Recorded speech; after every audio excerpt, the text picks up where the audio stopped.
So we're going to continue our discussion.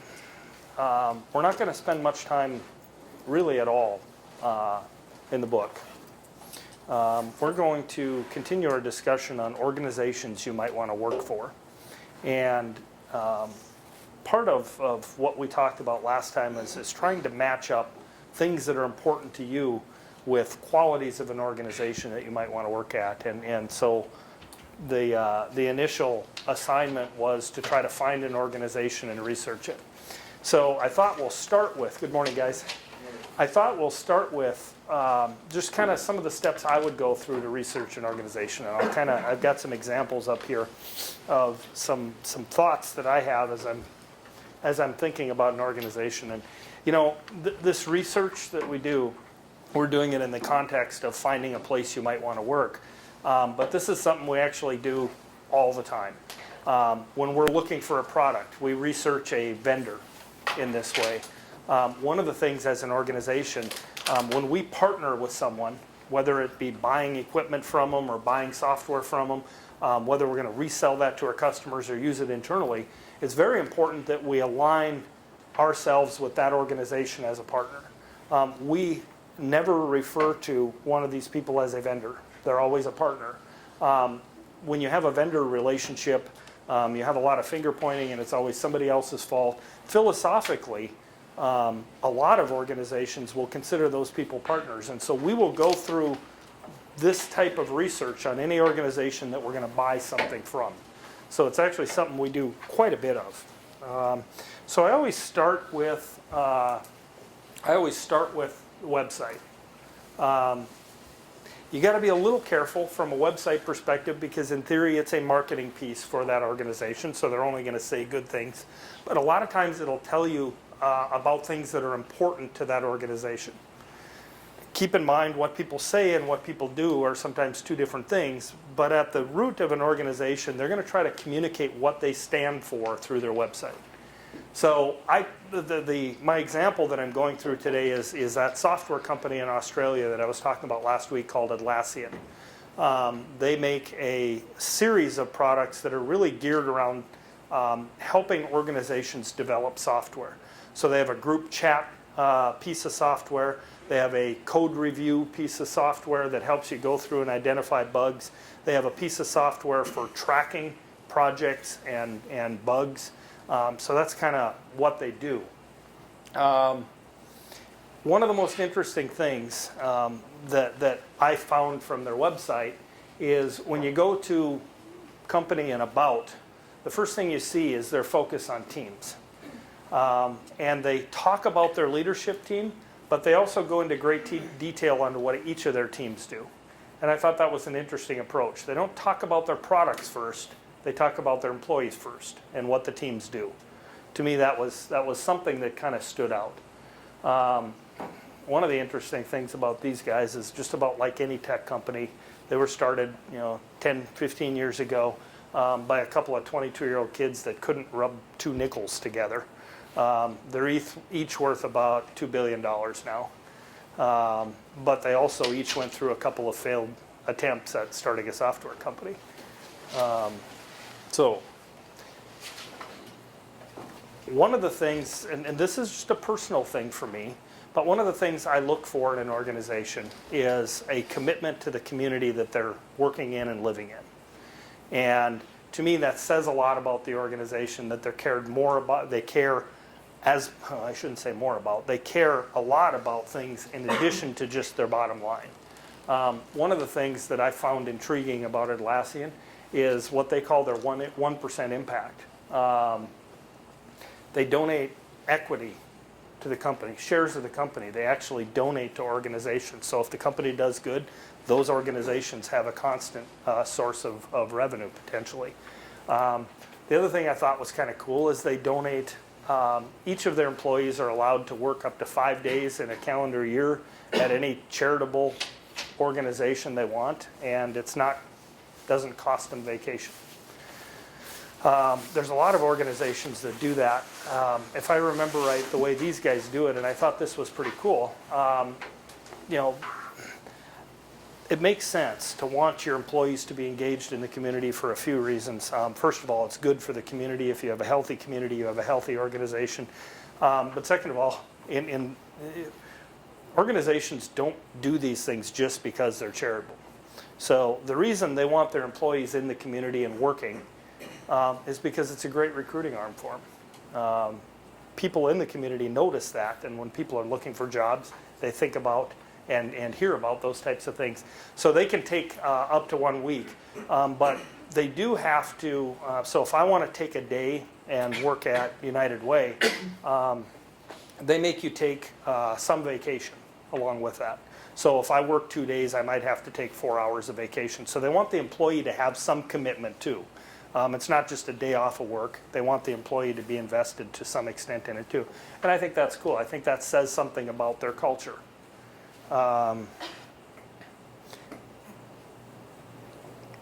The next thing that I often do is, Google's a wonderful thing, right? I'm not a Bing fan, I'm a Google fan. I'm an iPhone fan, not an Android fan. We'll get all that out of the way. Just went out and Googled their products and saw what their customers are saying about the products. I didn't go to their website and look for testimonials on the products because obviously they're only going to post the good ones. But I found an organization called Trust Radius that reviews software packages. And a few interesting things I found out here. Jira is one of those products. It's the product that Atlassian has that tracks bugs and projects to fix those bugs. And what I found interesting is there's story after story when you read through about things that users of this software found that they could do with the software that wasn't necessarily described in the documentation. In other words, they built a tool that is really open and really flexible. And to me, if I'm looking to buy a product or work for a company, I'm looking for some forward thinking like that. So that, to me, made a little bit of difference. The other thing that I think is interesting is that there were 34 reviews on their software out here, and 50% of them were a 9 or a 10. When you're looking at software reviews, that's pretty amazing. Usually people rate software pretty honestly, and for them to have that high of a rating means they've got a pretty good product. Now, not all of their products would be rated that good. They've got some newer products that are developing and struggling a little bit, but Jira is kind of their flagship product, so that's the one I was looking at. Make sense? Any questions? You guys are really quiet. We shouldn't have this at 8 o'clock in the morning, should we?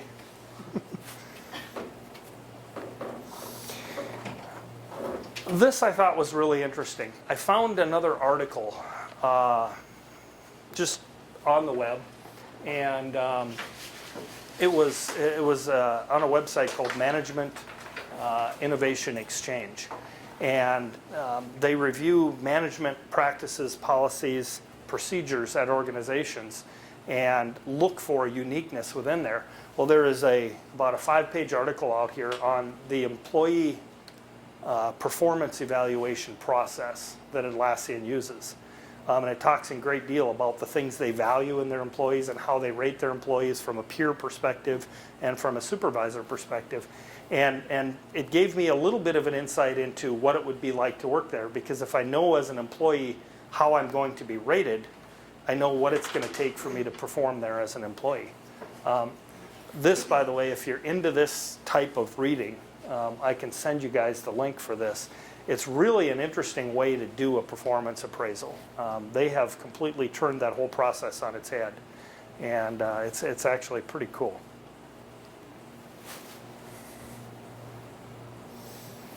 Next place I go is to look if they're a publicly traded company. I go to look at what things look like. Now, these guys actually went public in, I think it was the 28th of November, or something like, no, 26th. This is a trend that's usually not a good sign. But if any of you watch the stock market currently, this is a trend that everybody's on over the course of the last month and a half. Another brutal day yesterday in the market. So this didn't surprise me at all. The other thing to know is that they did just go public. And when an organization issues stock, the day they issue stock, it usually jumps up pretty substantially. Their issue price, I think, was $22.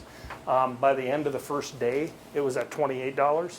So if you bought stock in the morning at 22 and you sold at the end of the day at 28, made a decent return. And typically what happens when an organization issues stock is that over the course of 2 or 3 weeks, it's going to go up pretty substantially, and then it's going to drop. And if you look at any of the organizations that have done an IPO their first year, it almost always does this. It will drop. My guess on these guys is it's going to continue to drop, probably to 18 to 20. And then it'll stabilize and it'll continue to climb. So you look for trends, you look for financial stability. They haven't posted any quarterly earnings statements yet because this is still their first quarter that they're public. So I went to another source, and this one I thought was really clever on my part. And I had never done this before until I was researching Atlassian. I went to Wikipedia.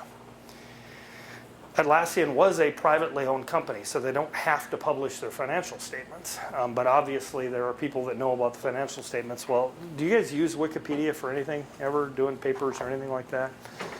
It's an interesting, it's an encyclopedia online, but the interesting thing is that it's completely open for edit and comment. So I can go out to anybody's Wikipedia description, and I can change the description. And if I change it to something that's incorrect, somebody will correct it within about 4 hours. But it's a crowdsourcing type place for information. So somebody went out and did a company profile and history of Atlassian on Wikipedia. And it's all too small to read on there. But you can see their earnings growth year after year. And a lot of other information that you aren't necessarily going to see in an SEC filing because they're a brand new company. So you got to be a little bit careful with Wikipedia because, like I say, there's no governing body that says this is absolutely correct. But it's, for the most part, correct because it's crowdsourced, and if somebody says something that's not true, somebody else is going to edit it and make it true.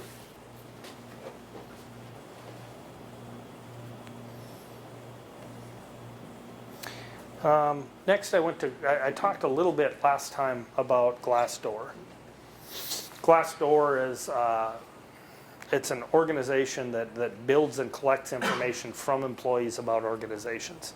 And they do several pieces of information. You got to sign up if you want to read a lot of the reviews. It's free to sign up, but you do have to give them your email address. I give him Mike's all the time, so he gets all the junk mail.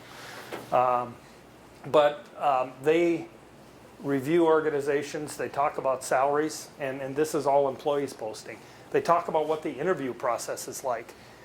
This is one I think that as we interview people, I think they miss, because you can go out there and see exactly how to prepare for an interview with a company based on the comments you're going to see.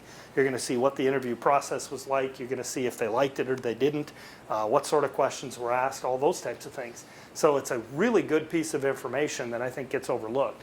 To start, when I'm looking at Glassdoor, I look at the overview. Out of the 15 employees that rated Atlassian, they rated it a 4.7 out of 5. That's really pretty good. As employees go, they tend to be glass half empty when they're out online posting something. For an organization to have that high of a rating is actually pretty decent. Sorry, I skipped one. That was their benefits rating. We're going to jump back to that one. Their overall rating is a 4.2. This is an interesting one. 86% of their employees say they'd recommend that organization to a friend. That, again, is a really high number based on just me out on Glassdoor researching companies. 88% show approval for the CEO.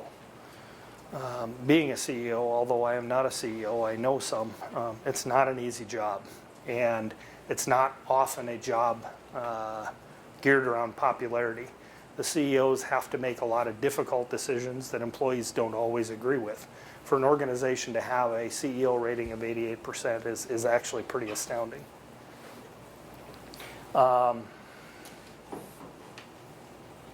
things that stuck out to me. So there's 133 reviews out here. I obviously didn't sit and read them all, but I read about a half dozen of them. And they all talked about the people. They all talked about the teams and the groups that people were working on. Several of them, and I thought this was really interesting, several of them said, boy, you really have to work hard. They were seeing that as a negative. I don't see that as a negative, because when I go to work, I want to work hard. I want to be challenged.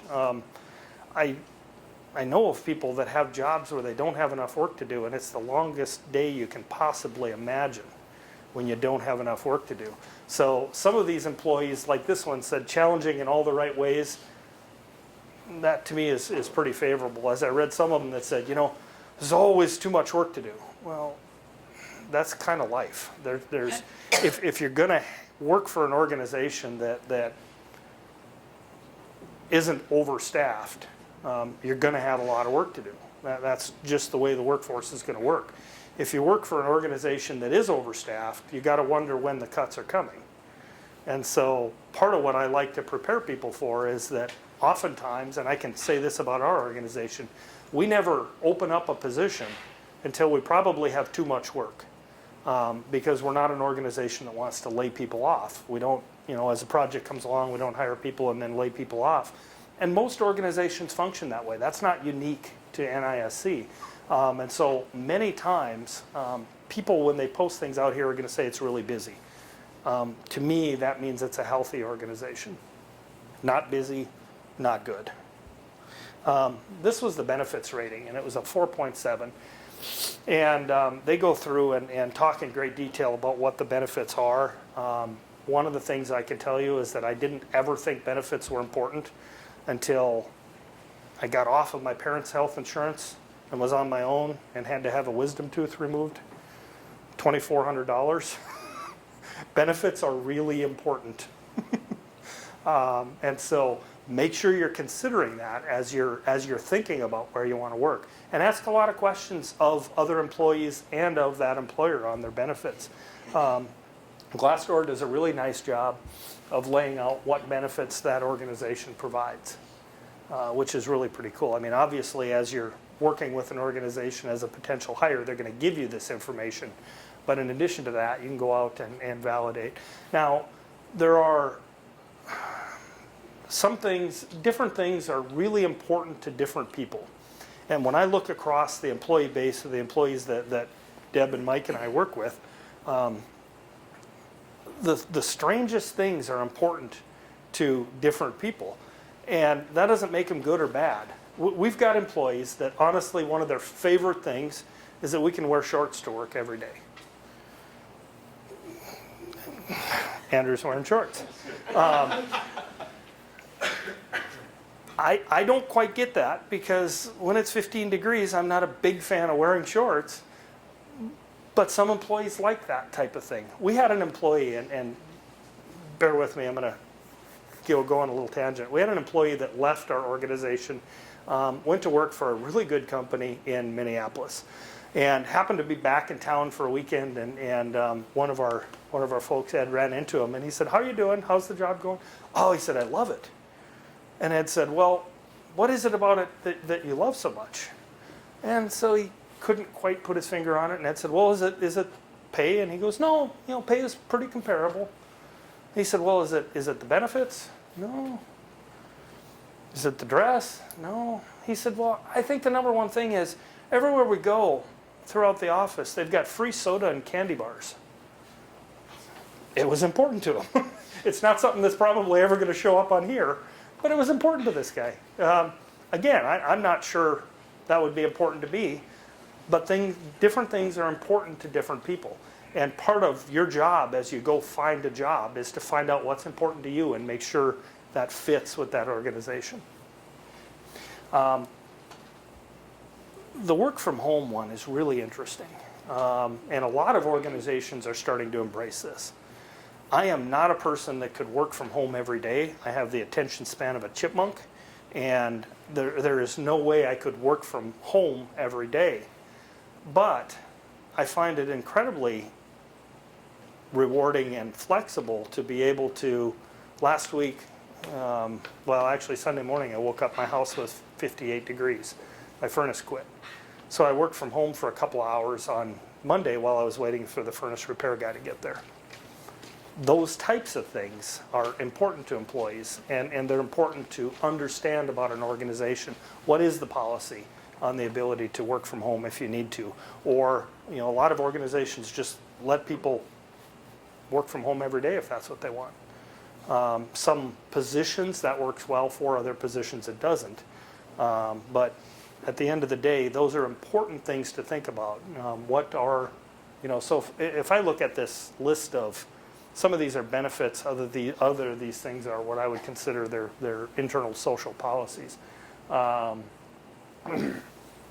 know, insurance is obviously, I would hope, important to you. But there's a lot more that goes into insurance than just insurance. And one of the things they talk about in here, and I don't think they explicitly listed here, but they talked about it in some of the reviews, was that Atlassian has a very rich wellness program. They pay for gym memberships. They have gym facilities on site so people can go work out over lunch hour or early in the morning or late in the evening. Simple things like, do they have a shower facility? That's one, again, I didn't understand, and then Mike taught me the value of that because he likes to ride his mountain bike to work, and he lives in Bismarck and we work in Mandan. And the first day he showed up on his bike, I was really glad they had a shower there because it's about an hour and a half ride for him. Questions? Okay, we're going to skip that for a minute. I want to talk about some of your companies you selected. And so I need some volunteers, and if I don't get them, you know, I'll just point at people. So as you were thinking about selecting a company that you admire and that you'd want to consider working for, can somebody share an example, and then we'll talk through the process you went through? I know you picked one. KLJ. KLJ. Okay. So have you done any of the research, or have you done any of this type of thing? What was your process? What did you go through? I looked at their mission statement, looked at their webpage. They normally cover what they value on their website, like core values. Each company has different ones. I used Indeed's, because on Indeed they have employees or new hires that will leave feedback on a company also besides Glassdoor, so I use them. That was Indeed's? Indeed.com, INDEED. Excellent. Okay. Just did research, and then other employees like this, they left reviews on what they liked, what they didn't. A lot of them you could tell there were little negatives, like one left negative feedback, they didn't like the coffee that they made there. Another one was, you could tell when employees were upset or they were dismissed because they left really bad reviews. Right. But As long as you can filter out the real from the not real in those things, and it sounds like you were able to do that. I mean, you could tell when somebody left versus was asked to leave. And you know, sometimes they were asked to leave for a good reason, sometimes maybe not. But at the end of the day, I think it's important, and your point is a good one. You got to look at several to get a tone. You can't just find one that's bad or one that's good. Because in any organization, you're going to have some employees that love it and some that hate it. The other thing, we talked a little bit, and a big part of this course is on culture of an organization. You're going to find some employees in an organization that really fit the culture of the organization. But in any organization, you're going to have employees that don't quite fit, or they might fit half of the culture and not the other half. So it's also important as you're thinking about an organization to think about what the employees say, but also know that the employees are actually what make up the culture. And sometimes they fit that culture and sometimes they don't. Okay? Another example. So I actually chose Raytheon. Okay? And when I went out to their website, of course, I went to the About page, and that's what kind of sold me. Like one of their quotes was, one global team creating trust, innovative solutions to make the world a safer place. I was like, you know, that sounds like a pretty good company. That's very cool. So that was from the website. Yeah. Cool. Did you go anywhere else? Actually, I didn't know. Okay, that's fine. What other things did you find on their website that might have gave you some insight? They actually had a values tab, Okay, and so they laid out trust, respect, collaboration, innovation, and accountability, and then went into a brief description, just like how NISC does it. okay. Sounds good. You're itching to tell me about your company. I picked the Home Depot. I just remembered hearing somewhere along the path that they're a good company to work for. Okay. So I thought I'd look into a little bit more. Started on their website, and the first thing that jumped out at me on their website was they had a heading that was corporate responsibility, and that's their main focus. And they talk about being a profitable company, but fair, and doing the right thing and not just doing things right. That's really interesting. That's cool. I've done quite a bit of reading on Home Depot. I admire them as an organization.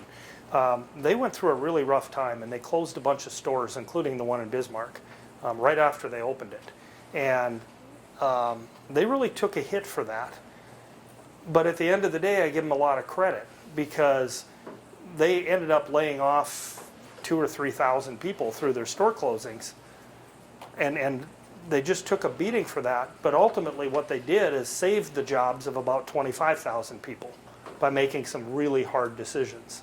And that becomes part of a good corporate culture and a corporate responsibility.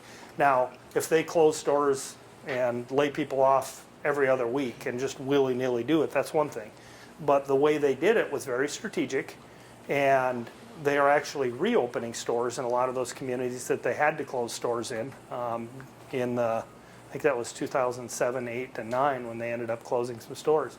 And I really admire the way they did that. The other thing I think that's interesting about Home Depot is they are very committed to community. In any community where they have a store, you will see their employees out working in the community and doing things of value for that community. And again, part of it is because it's the right thing to do. The other part of it is it's good PR for that organization too. And they do obviously a lot of construction projects, which is going to help them sell product too. But at the same time, it's a good sign of their commitment to be a part of the community and to not just be a retailer in a community. Who else? Go ahead. I did Lifetime Fitness. Just as myself as a fitness professional, I wanted to look at a facility and organization that had a lot of utility, or a lot of, I guess for me, the ability to always have the structure of clientele, to always have the ability that not, it was kind of like a playground. There's so many resources I could use at this wellness center. I know the one in Chicago that I was recruited by, I actually had one of my old employers become one of the sales rep or head sales reps there. So he recruited me, showed me all this information, how the actual facility was across from the Bulls the Chicago Bulls training facility, so that a lot of their athletes came in. So that was another incentive to train like there. That's just good marketing, Yeah, I'll tell you. so- That's so- genius. Exactly. And so as a personal trainer as myself, training here at Gold's, going to a Lifetime Fitness where their name is well known in the nation, and they have all these great ways to care for the actual clientele, and to have the incentive for the trainer to grow in their business within the facility is huge. And so that was a big kind of lighthouse for me to kind of follow. Are they a franchise type organization? Yeah. Which is another business model that we really haven't spent a lot of time talking on, but very common business model.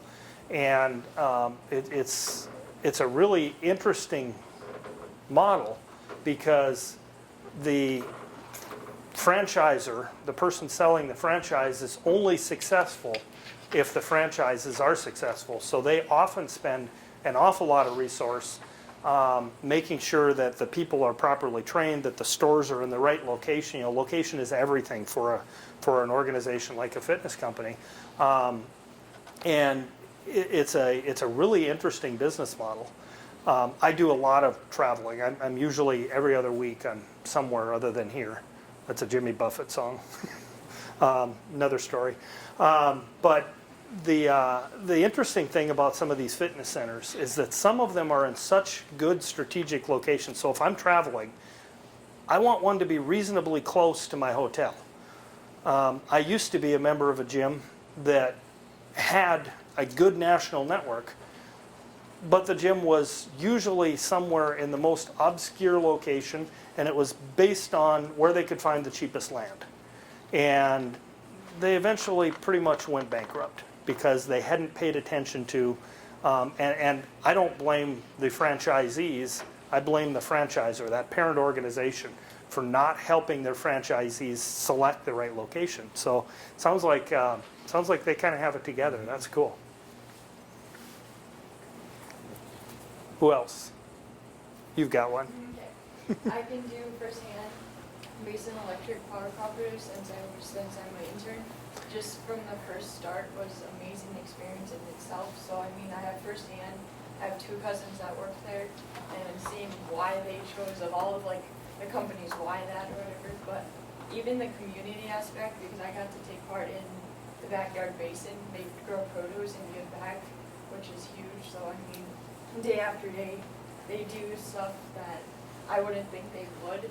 They value their customers. I mean, I'm just new and everything, and they're like, welcome to Basin, and how can I help you? And kind of, that's a good feeling to know that they care. I'm not the outsider. And That's very so cool. much Very yet cool. to experience just as an Yep. intern and full time to see what the benefit has. So you talk to employees Yep. that work there, which, as you're thinking about and searching for a career in a place you want to work, it's probably the most important thing you can do. Oftentimes, if you're applying online and doing those types of things, that becomes a little more difficult. But one of the things I would recommend that you do is when you go somewhere for an interview, ask them if you can visit with some of the employees. Ask them for some contact information, or if there's time during the interview, ask them if you can walk around and visit with some of the employees. I think it will be one of the most interesting aspects of an interview that you'll see.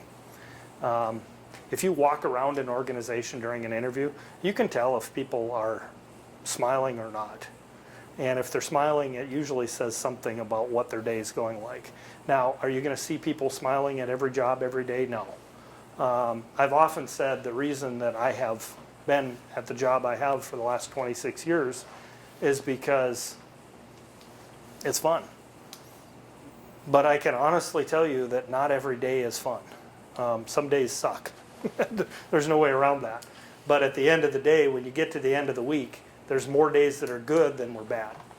And so you can tell a lot by just talking to employees and walking around an organization. Good. Who else? Matt. I did Google Incorporated. I was checking Glassdoor. I did Wikipedia for a while. And I found it was a subsidiary of Alphabet Incorporated. And I went to their top-level domain, and it was a giant letter from the CEO and founder about why they created Google, the innovation that they wanted to do, how crazy everybody thought they were in 96, 98 for creating Google, and then what they hope to achieve in the future. Interesting. What did Glassdoor say? Or any other employee source? Glassdoor, on all the reviews, I went 10 pages in, and I couldn't find a review that was below 3 stars. From everything I've heard and everything I've read, it's a really good organization. They have an interesting and unique culture in that things are very free-flowing, and for employees that fit into that work environment, that mindset, it's the greatest thing for them. The only knocks I've ever heard on Google were from people that need more structure in their day. And I'm not a person personally that needs that, but some people do, and then that becomes not a great organization for them. And I think that's important too. You can have a great organization that does really good things for their customers, for their employees, and all those things, but if their environment just doesn't fit what you need from a personal perspective, it might not be a good fit for you. Doesn't mean they're a bad company, it might not be a good fit for you. For people that like a lot of autonomy and freedom and unstructured workday, Google is amazing from that perspective. So have you guys seen The Intern? Love that movie. Okay. What'd you do? I did Google as well.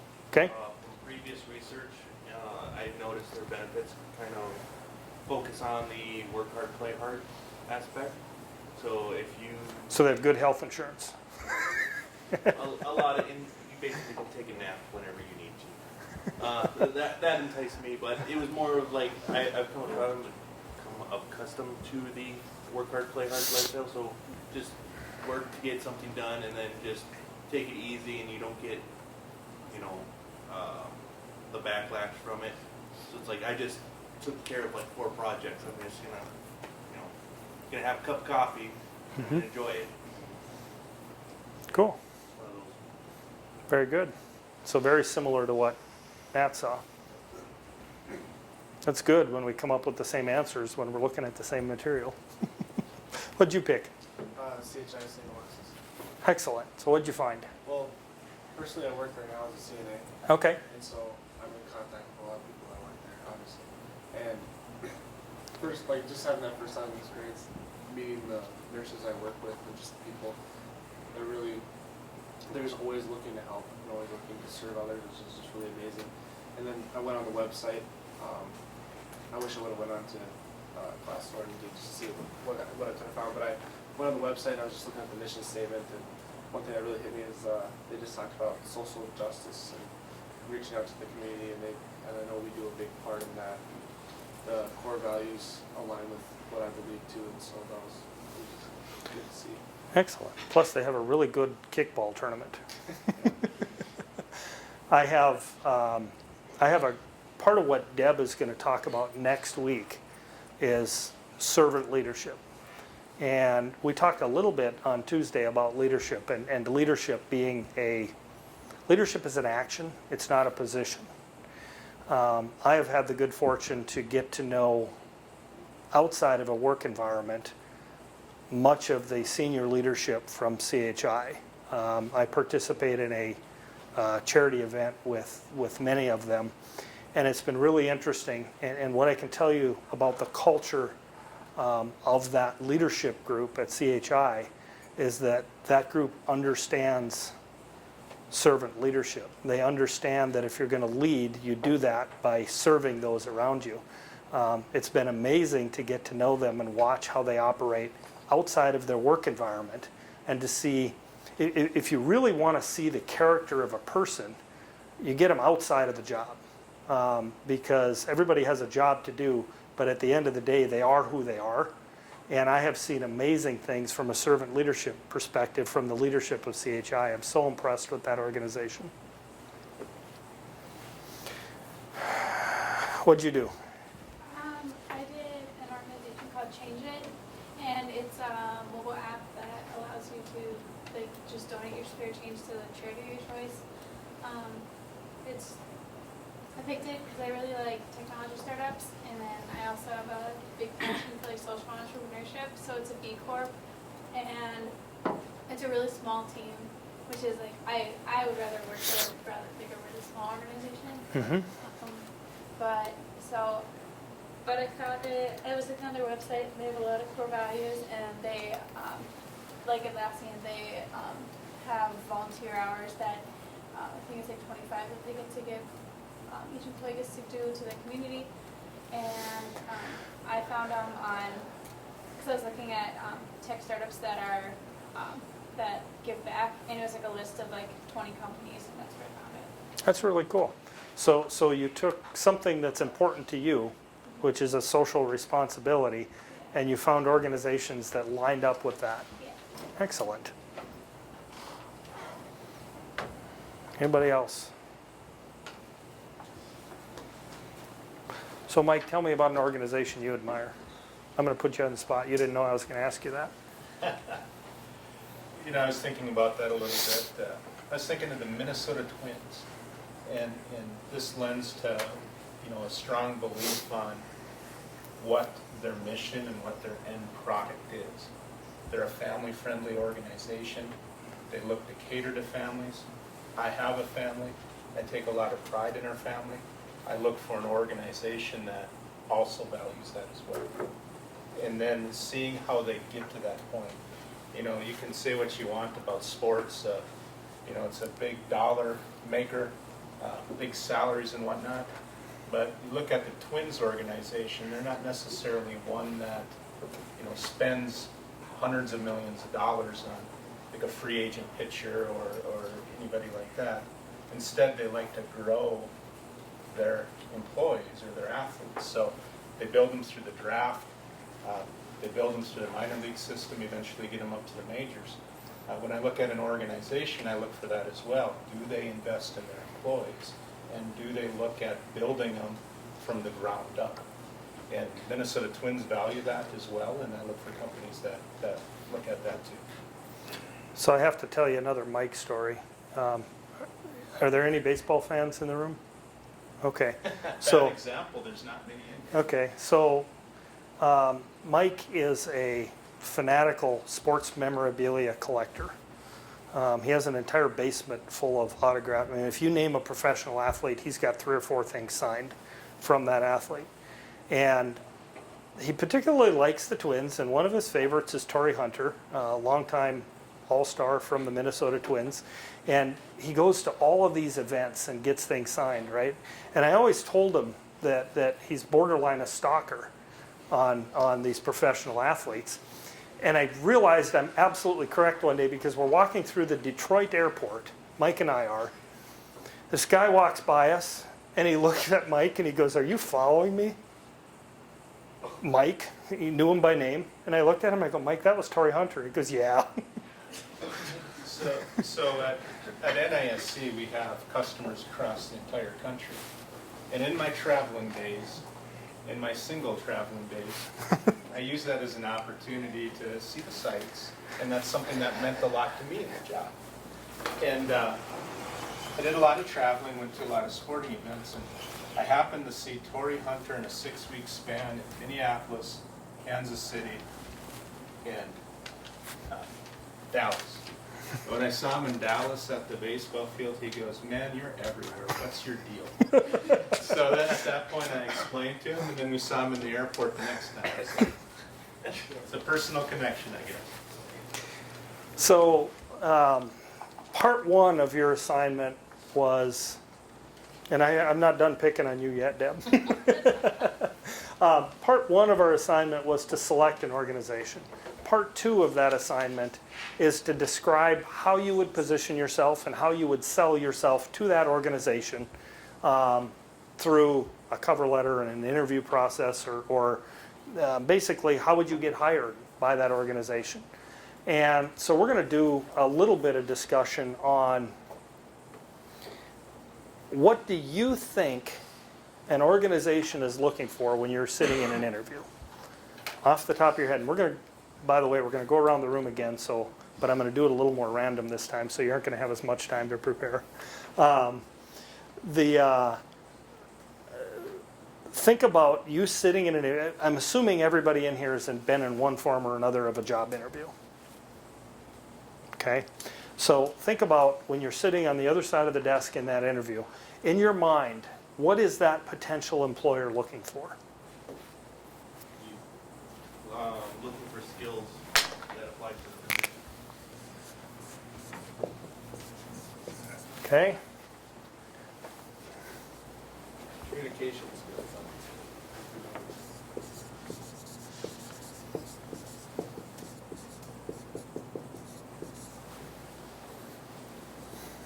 Go ahead in the back. Confidence. Good.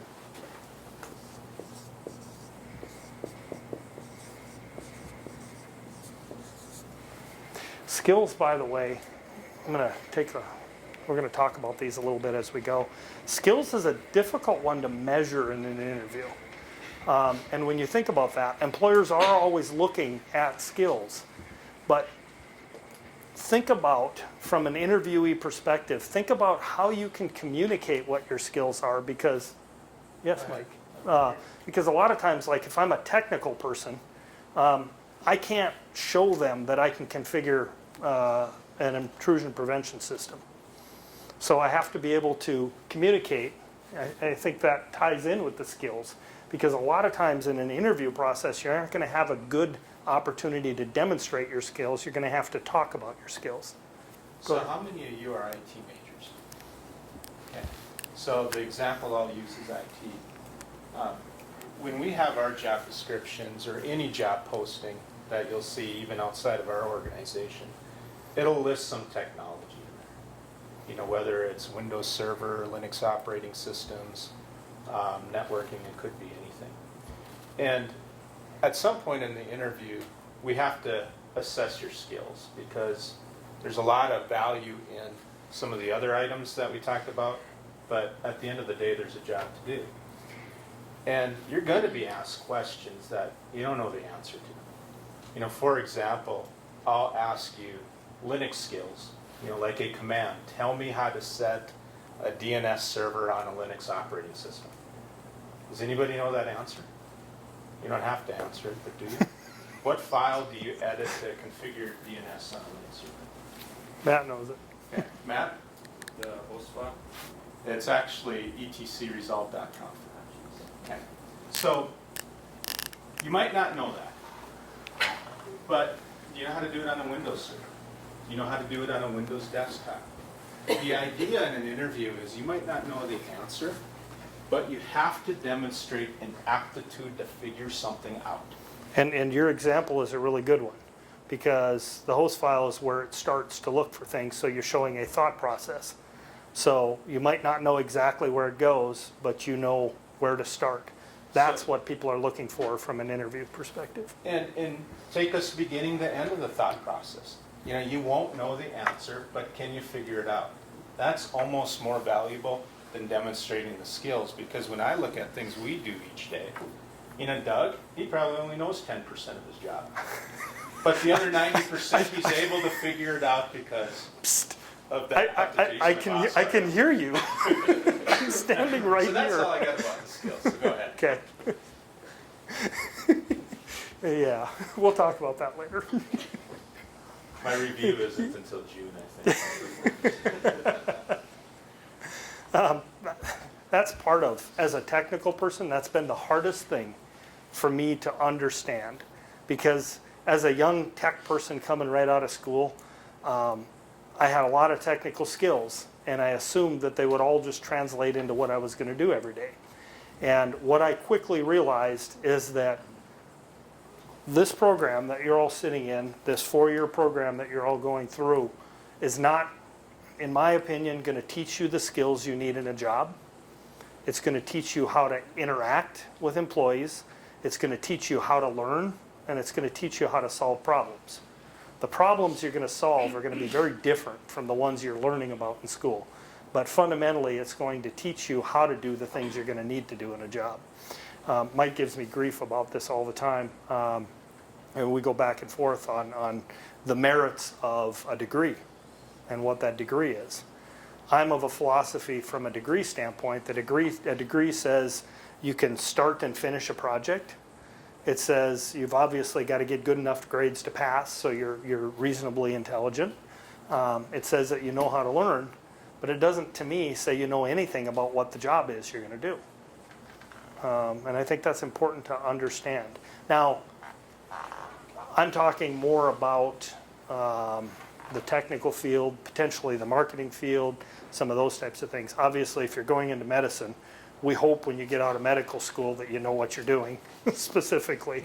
But that's a little different situation. I got one for your list.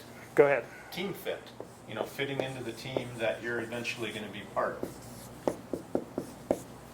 Okay. I'd say flexibility.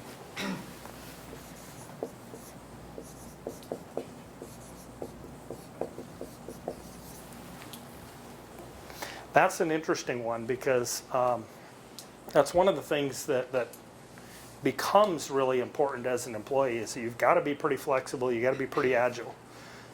You've got to be able to, particularly in the IT field, you got to move from project to project pretty quickly a lot of times. And you're going to have to be flexible in how you handle different projects. The other thing is, no matter what career field you're in, whether that's medical or technical or sports training, the demands of the day are going to change dynamically. I'll almost guarantee that there isn't going to be one person in this room that's going to, in their first job, get to work in the morning and know what they're going to do all day. You've got to be flexible to a point where you can adapt to what's going on in your environment. When's the last time you showed up at work and got to do what you thought you were going to do that day? Today. But that's been Okay. the only day. Personality. My thing, personal.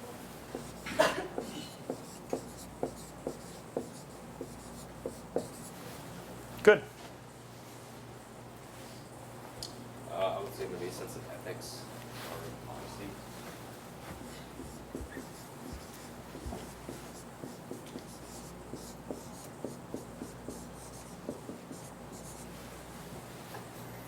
Good. I find it interesting that you say honesty and a sense of ethics. I think that says something about you in that for you, one of the important ethical standards you would feel you would want to live by is honesty. If I were to go around the room, and probably not this room because what got you all here is probably a common set of ethics and a common way of thinking. But if you go around an organization and you ask someone to define ethics, you're going to have a lot of different answers on what's ethical. But honesty, for a lot of people, is one of those key ethics. Innovativeness, problem solving.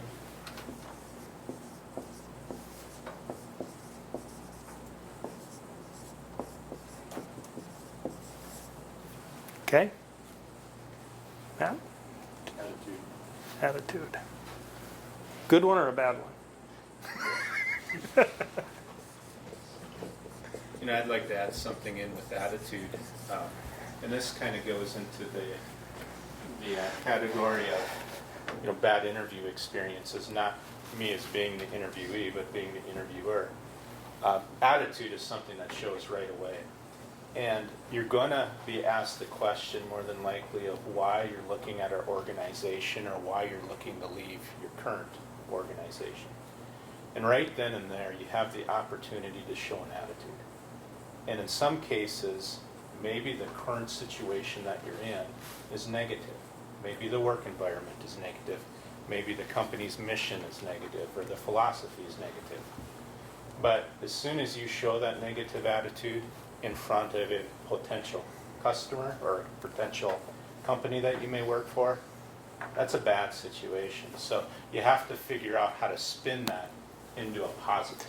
So in that example, if I was on a team that was nitpicky and didn't get along and life was too short for that and I decided I want a different job, if Mike was interviewing me and said, why are you looking to leave your current job?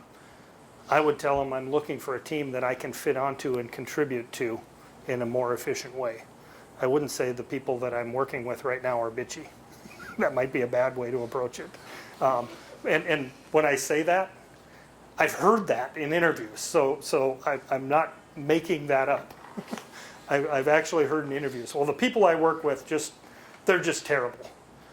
Well, I would say that slightly differently because we all know in any situation it takes two to make a terrible situation. So I would take that environment and I would say, I'm looking for a different team that I can contribute to more fully.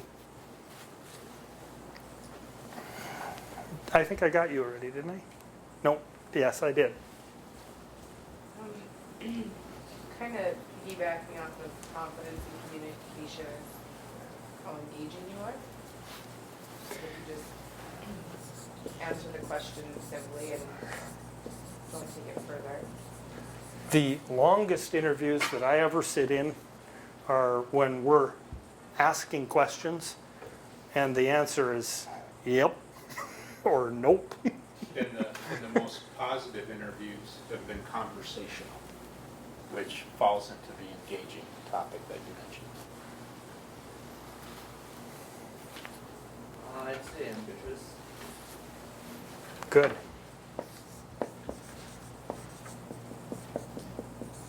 Again, there's no spell check. I don't know if that's right or not. So tell me, if we're interviewing, tell me how you would convey to me that you're an ambitious person. How would you communicate that to me? I mean, I'm 22, well, soon to be college graduate. You know, excited to get into the workforce and practice and put into practice some of the skills and the educational experiences that I've had at the University of Mary and implement those and start my career. And you know, I have professional goals that I'm looking to aspire to achieve, and so I'm not really looking to be complacent. Good. The thing that's good about that is that you told me something you're looking for. Because the biggest part of an interview, and people forget this, people think in an interview that the interviewing company is looking to fill a job. That sometimes is true, but most often they're looking to add a member to their team. And when you add someone to a team, you have to understand what their aspirations are, what their goals are, what they can contribute, and all of those things. So it's much more than a job, and you were able to convey that to me. Passion.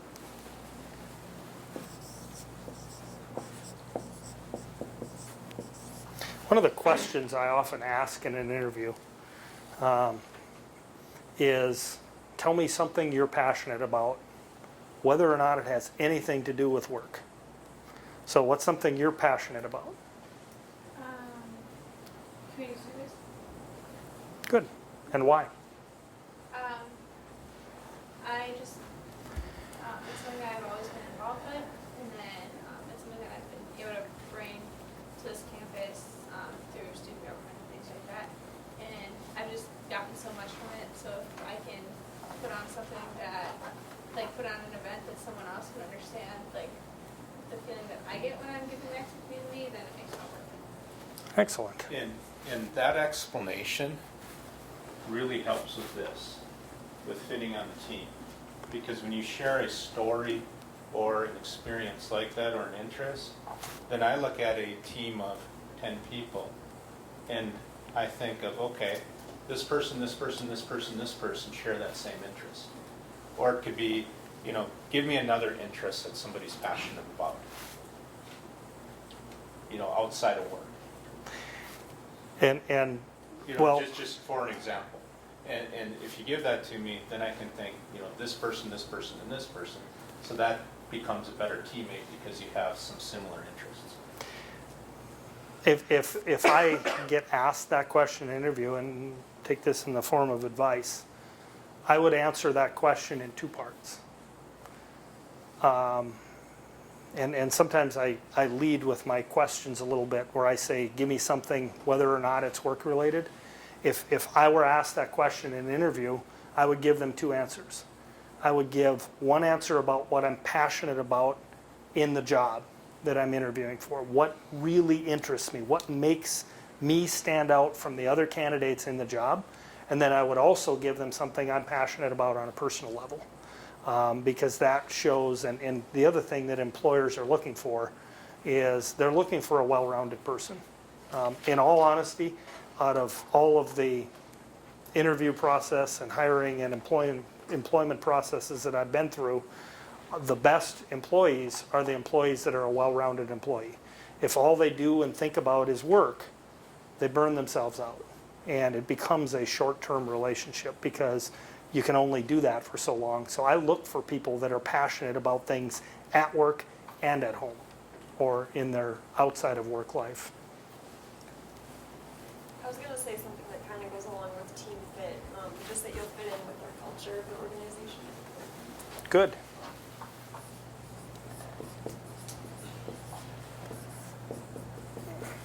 And I think that's really important. And I think that's probably one of the most important things. And that's why I suggested that as you're evaluating an organization, you try to do a little research into their culture too.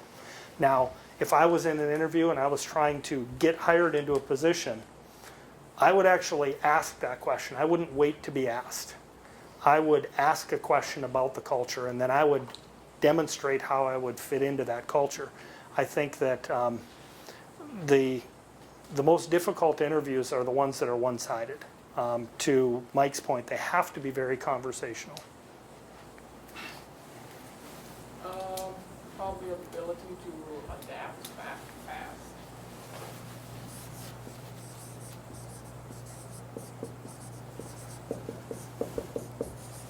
I like it. We talked about the fact that your day changes, your week changes, your month changes, and demonstrating or communicating your ability to adapt becomes very important. Like your initiative kind of in things, that you're okay with whatever kind of, because like right away they're like, what are you into it or something, and I said, you know, if it takes me, if I have to drop my project, I'm willing to help other people, and they like to see that you'll go and help others first before yourself, and you'll get things done on time. That's a big part of servant leadership. Deb's going to talk a lot about that type of philosophy next week. I'd say some knowledge about the company. There has to be a reason why. Thank you. I can give an example of that, a bad example of that. When we did an interview for one person, I asked her, what intrigues you about this position? And her response was, what position did I apply for? We could have said, thank you for your interest, and we'll talk to you later at that point. You know, that's really interesting, Deb. I've actually had people that have come into an interview and didn't know what our company did. And I don't mean in detail. I mean, they didn't quite realize that we were potentially a software company.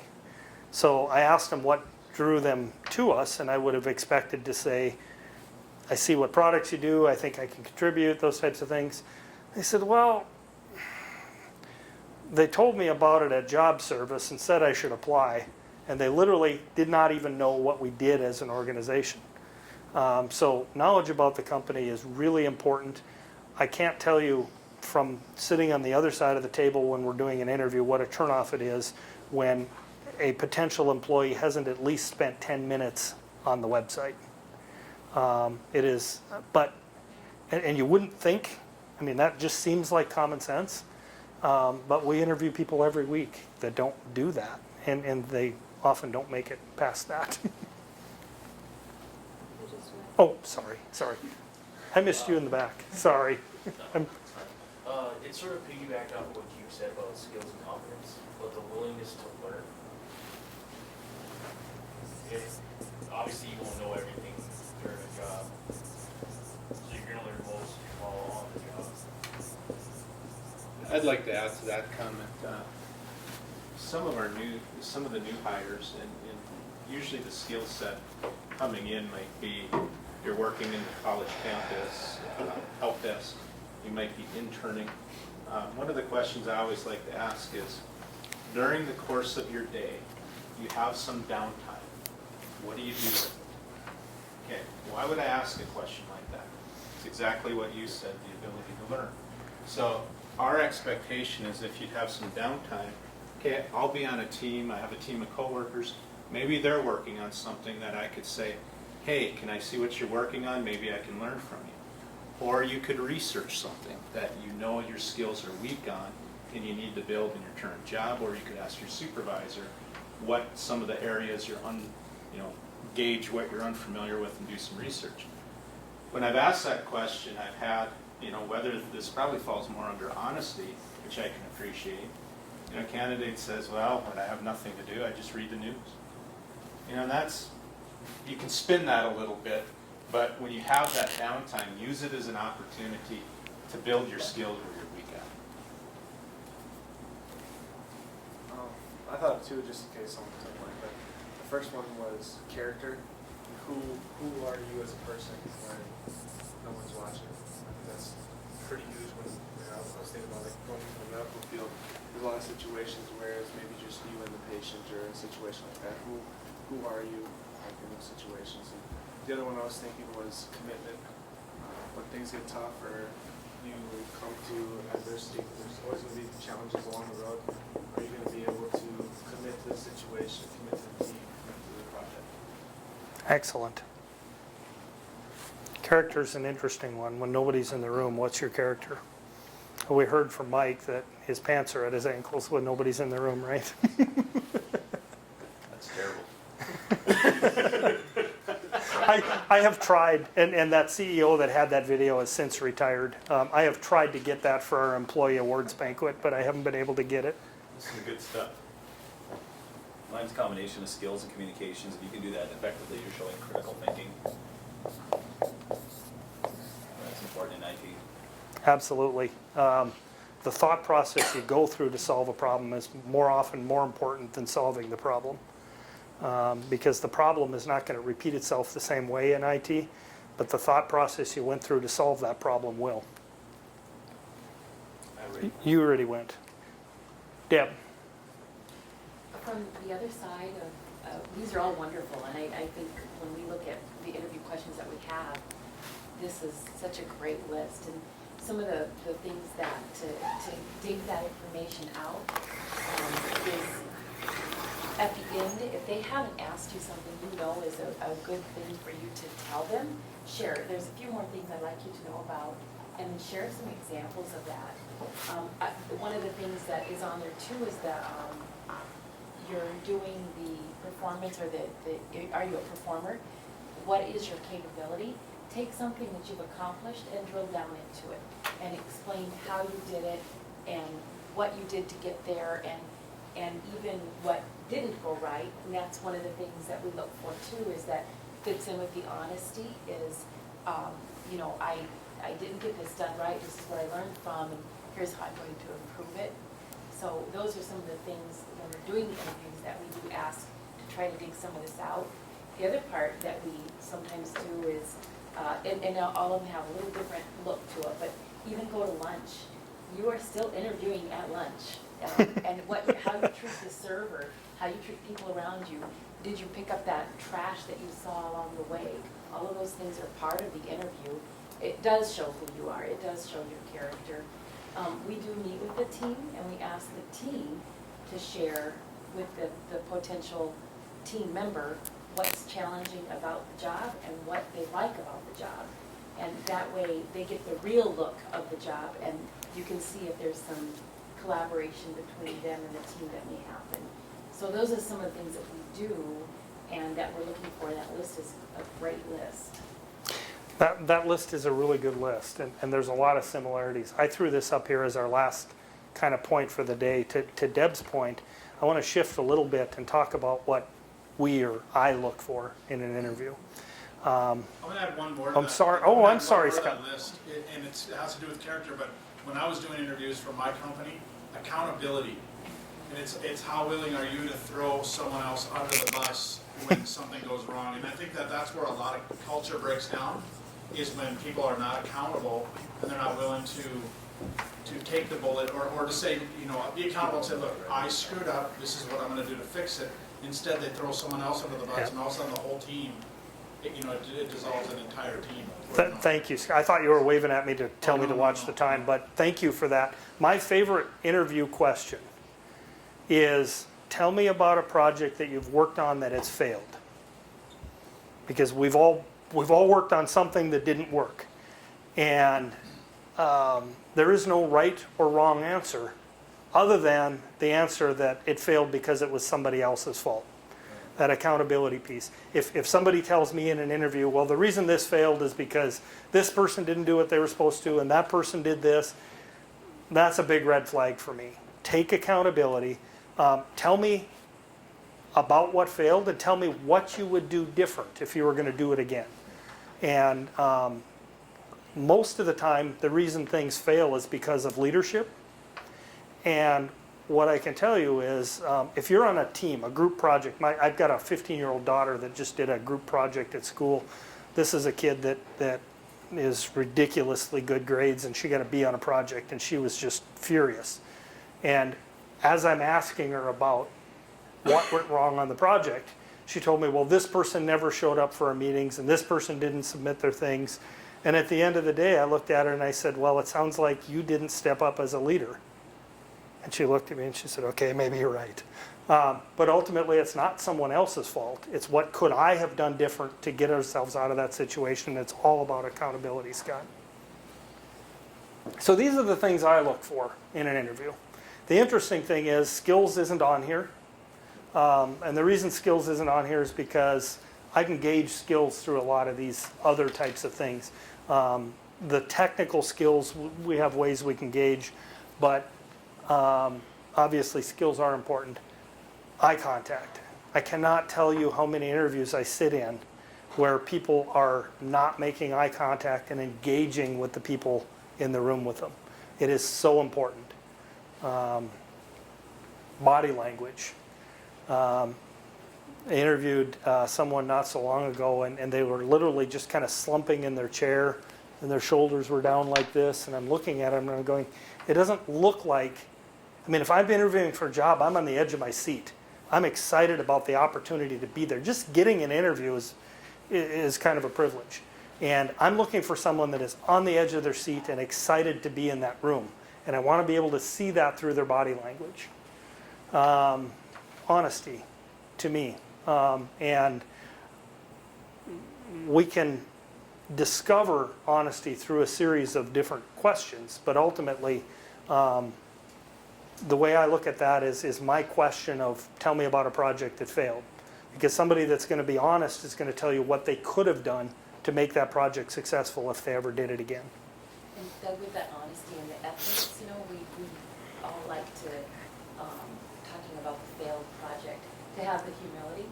And like we did one interview and asked a similar question, and the answer was, I never fail at any project I work on. So that was a little bit of a red flag to us as well. It goes back to what we talked about last week when I was in that marketing, that demonstration of our project, and I told them we didn't do it.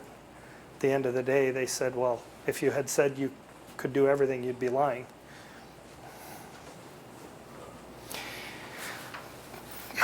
I think I made this word up. I'm not sure that would count in Scrabble. A positive attitude.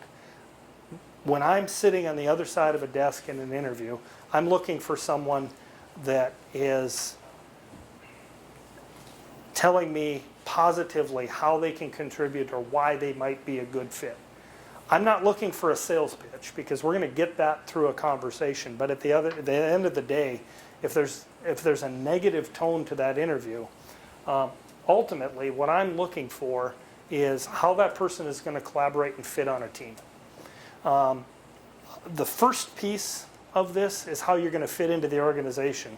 But in any organization, even if it's 5 people, you're going to be working with 1 or 2 people more than others. And you're going to have to contribute to a team. And I'm looking for how a person is going to fit onto a team and how they're going to fit into the organization. We talked about learning and that continual process. Well, when you start a job, you're probably going to know 10% of what you need to know to really do that job, and the rest you're going to learn. And a big way you're going to learn that is from your teammates. And if you can't engage successfully with those teammates and contribute, then it's going to be a rocky road for you. 14. I got 1 minute. I'm looking for action words during an interview. How can I contribute? How can I learn? How can I improve? How can I assist? Those types of things. I'm looking for something that is not written on a document. I'm looking for a conversation about how you will contribute to that organization. So it is, now it's 9:15, Mike. So the assignment for Tuesday was the reading, and I think, Deb, your chapters 3 and 4. So read 3 and 4, and then also give me a description on your organization that you picked, how you would position yourself, and how you would sell yourself and describe yourself to that organization to get hired by that company. Sound fair? I got some info. Okay, very good, thank you. Got some information for you on healthcare. Yes.